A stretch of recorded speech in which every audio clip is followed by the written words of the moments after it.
What's going on, guys? Welcome to Comic Island. My name is Joey and you are watching Comic Island's top 10 most controversial moments in comic books. Now, when I was doing this video, I thought it could be a pretty good addition to our top 10s list. But the more research I did, the more I realized it's a pretty dark and heavy subject. So I would give it a PG-13 rating if I could. Now, there's a bit of spoilers for Batman's upcoming animated movie, so be careful for that. So without further ado, I present to you Comic Island's top 10 most controversial moments in comic books. It is 1981 and the Avengers were still in their early days. Hank Pym had turned away from the Ant-Man moniker and became Yellow Jacket. He wasn't the hero that saved the day, or the hero that walked proudly away from a battle. No, at this fragile time in his life, Hank was a failing superhero. He failed at being a scientist, kept in Iron Man's shadows, and his marriage was on the rocks. He was never the Avenger who saved the day at the last second, but rather, he would be the first one to get knocked out or captured. Instead of creating something meaningful to help mankind, Hank created one of the most powerful villains to threaten the world. During his fall from grace, he has the privilege to witness his smart, beautiful, and ultra-wealthy wife succeed in everything she set her mind to. During an argument, Hank had enough of being in Janet's shadows, and he raised his hands and he did the unthinkable. From this day forth, Hank Pym was labeled a wife beater. But did he strike her on purpose or by accident? Writer Jim Shooter stated that he never intended to portray Hank to be a wife beater. The controversy lies in the fact that Hank either struck Janet or he threw his hands in the air showing his frustrations and accidentally hitting his wife. In either case, the fans reacted. Hate mail after hate mail was sent to Marvel Studios. But was this a bad thing? For sure, it shows that the fans connected to Hank Pym and Janet Van Dyne. Fans cared about these two like they were their neighbors and acquaintances, friend of a friend. This bold move by Marvel led to increased media attention and in proxy, an increase in sales. So it's no surprise that the fans were outraged. By accident or on purpose, Marvel brought something from the real world into its universe and the fans responded. Moving forward, no matter how hard Hank Pym worked on his heroics, fans still remember him from what he did. He struck his wife.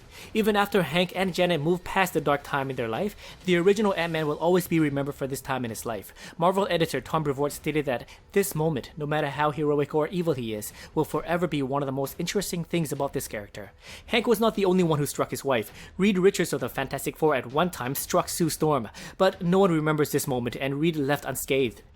Maybe it's because Susan was possessed and in evil mode. Let's turn back time before we were introduced to high school sweetheart Gwen Stacy in the Amazing Spider-Man movie. It is 2004 and in the comics, Gwen had already died. But Marvel wanted to add more intrigue to one of their most popular superheroes by introducing to us fans the twin son and daughter of Gwen Stacy. What? Stick with me here, guys. Remember this bridge scene? This is where Peter met the Green Goblin to save his girlfriend, Gwen Stacy. Goblin throws her, she falls, and Parker saves her, but the web impact snapped her neck. That we all knew, or at least we know now. Let's rewind a few months and we discovered that Gwen and the Green Goblin Norman Osborn had a thing. That means she was pregnant with Osborn's twins while she was dating Peter. The twins were born and aged and came after Parker, but that's a whole different story. The controversy here is that Marvel changed the sweetheart story of Gwen Stacy to something really dark. At the time, Spider-Man comic sales were dwindling. So I get that Marvel needed controversy to stir things up, which leads to more comic sales, but this time it costed them the sweet backstory of the girl next door type.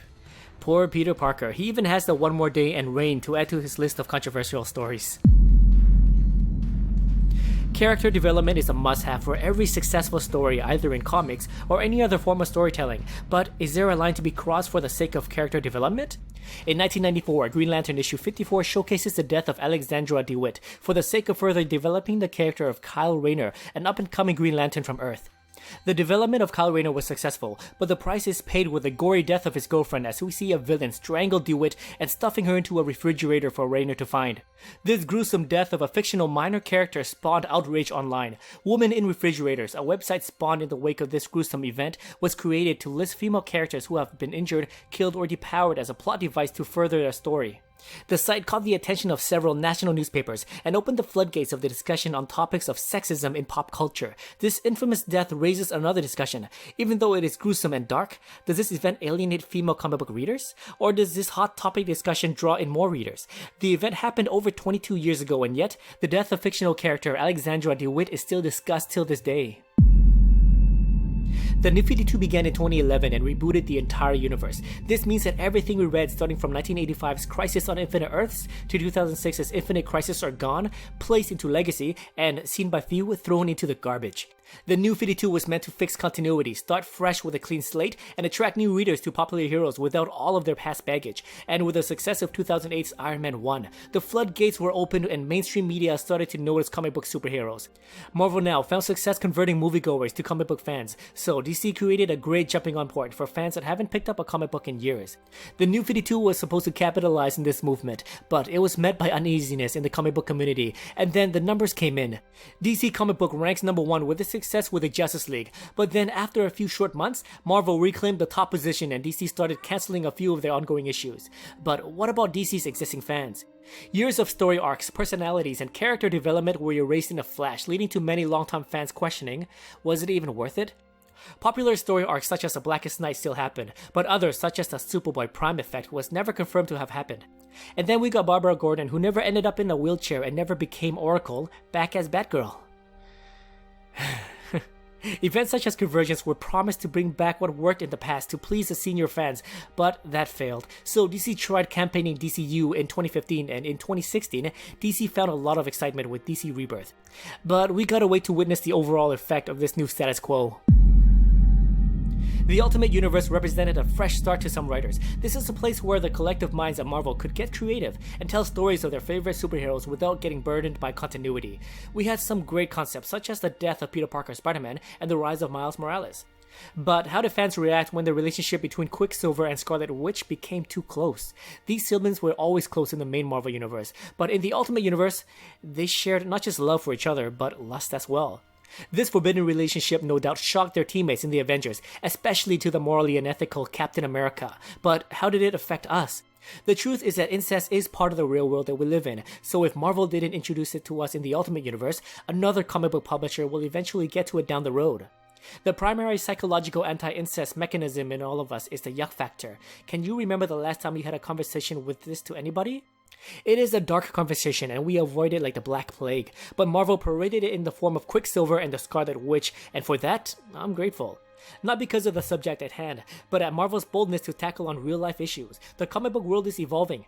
They are pushing their boundaries. Sometimes the message is very well presented, but in the case of Quicksilver and Scarlet Witch, the dark subject that gets a lot of prejudice and bias remains highly controversial. There have been many studies amongst other civilizations who embraces this subject, but there are also studies that show how animals know to avoid incest. So what can be worse than dating a cousin or an adopted brother or sister? Well, in the case of Quicksilver and Scarlet Witch, they aren't just siblings. They are twins who grew up in the same womb and were literally inseparable since birth. This is still very fresh in our minds because the internet just exploded with outrage. Everything was about Marvel's newest reveal for Steve Rogers' Captain America. At the end of Captain America Steve Rogers issue 1, it is revealed that Captain America has been a sleeper agent this whole time. Remember when he punched Hitler in the face? Remember when he led the Avengers? Remember every other time Steve Rogers made an impact to the Marvel Universe? Hydra! The internet went nuts and the fans turned to Twitter to express their displeasure over the new status quo. We even saw threats to Marvel for allowing this to happen. Writer Nick Spencer stated, "This is not a clone, not an imposter, not mind control, not someone else acting through Steve. This really is Steve Rogers, Captain America himself." Then the death threats started coming in. But was this entire buzz working financially for Marvel? Well, this same week, Superman issue 52 came out revealing, spoiler warning guys, the death of the New 52 Superman. Now, if you are a casual reader, then you might not even notice Superman's death, but it seems like everybody and their pet goldfish knew about Captain America being a Hydra agent. Even actor Chris Evans took to Twitter with the hashtag, "Say it ain't so." Captain America Steve Rogers issue 2 does offer a lot of explanation, so I'll have a link in the description below for those who want to check it out. Controversy is often used to raise awareness to sell a product. Movies are often seen to always push the boundaries, but what is it about comics that really hits us close to home? In 1971, DC Comics attempted to show us the ramifications of drug and its effect on people around the addict. Roy Harper was chosen to be a martyr for this cause. Harper became an addict and fell into a life of petty crime. The so-called sidekick hero became involved with street thugs, where we see Roy mugging people for drug money. His mentor, Oliver, shows us how a parent or guardian would have felt and reacted to one of their own being an addict. Roy's job of being a martyr was done, and he quit cold turkey, but for us fans, Roy is depicted as the poster boy for addicts and people suffering from substance abuse. The story ends where we see one of Roy's friends dies from drug abuse. No matter if it's 1971 or 2016, we as a society are still dealing with underage men and women suffering from substance abuse. So DC is not done with Roy yet. We see Harper suffering from a similar issue in Young Justice, and it's continued in the Arrow TV show where we see this world's Speedy, Thea Queen, suffering from drug abuse and being in trouble with the law. In mainstream media, everyone knows Dick Grayson as the one and only sidekick partner to the Dark Knight detective. Well, us comic book fans know of a few more Robins. Jason Todd makes this list because of how he was created, lived as Robin, and his death and resurrection. You see, at this time, Dick Grayson was growing up too fast to continue his sidekick role with Batman. He was off doing Teen Titans stuff and he grew up quite a bit so he can take on the role of Nightwing. Well, Batman needed a Robin, so we were presented with Jason Todd. Now, if you're interested in knowing more about Jason Todd and the other Robins, I'll have a link in the description below for the origins video. But let's get into why Jason Todd made this list. He was brought in to fill a void. The saying goes, Batman needs a Robin, so here he is. But fans didn't respond well to this new guy trying to fill the role of a beloved character. This led to the Joker kidnapping Jason, and it was up to us, the fans, to determine if Jason would live or die by calling in to cast our votes. Votes? I know the comic book industry wasn't as popular as it is now due to all of the comic book movies, but wow, can you imagine the outrage if DC held a poll to determine if a character would live or die now in 2016? But let's discuss the method of his death.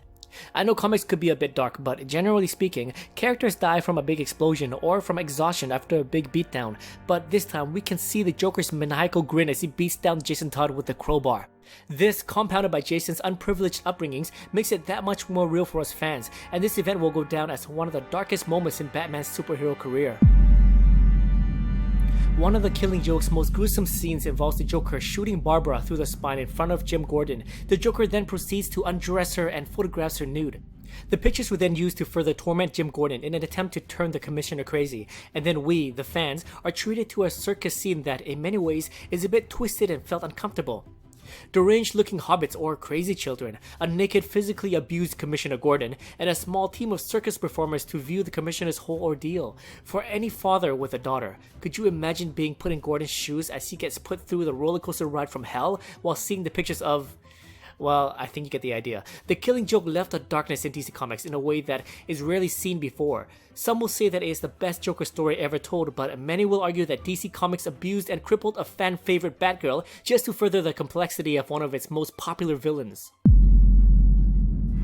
This is a heavy subject to talk about, and there are quite a few stories that I will be bringing up. Comic book again pushes the boundaries of real-life issues, and we, as fans, will respond to it. Here's a small list of characters that have been victimized. Fair warning guys, this could get disturbing for some of our viewers. Hercules is widely viewed as a Greek hero and has been portrayed on the big screen a few times by high-profile actors. But in the comics, in Wonder Woman Volume 2 Issue 1, Hippolyta was drugged, chained, and raped by Hercules after he simulated a truce to steal her girdle. The first Silk Spectre was raped by one of her teammates, the comedian. This reveal again pushes the boundaries for comics and created a more intriguing backstory to one of their Watchmen characters. But at what price? In Blackest Night Tales of the Corps Issue 2, we meet an alien from the planet Havana. The planet was invaded by the Sinestro Corps, and this alien was repeatedly gang raped by its members until she was chosen. You guys know her as Bleeze of the Red Lanterns. And then we got Sue Dibney. Elongated Man's wife was raped and murdered by someone unknown. The story turns into a murder mystery which revealed that the rapist is Dr. Light, and he once broke into the Justice League watchtower to rape Sue. The rape of Sue Dibney was used as a plot device to create intrigue, but for a lot of us fans, it became uncomfortable turning the pages as the story unfolds. Number 1 was pretty heavy, wasn't it? It was a pretty difficult conversation for me to have as well. But I hope you guys learned something new, and I hope you guys were entertained while watching it. Alrighty guys, thank you so much for watching Comic Island's top 10 most controversial moments in comic books. And as always, if you enjoyed this video, please like, subscribe, and I'll see you guys next time in another Comic Island video.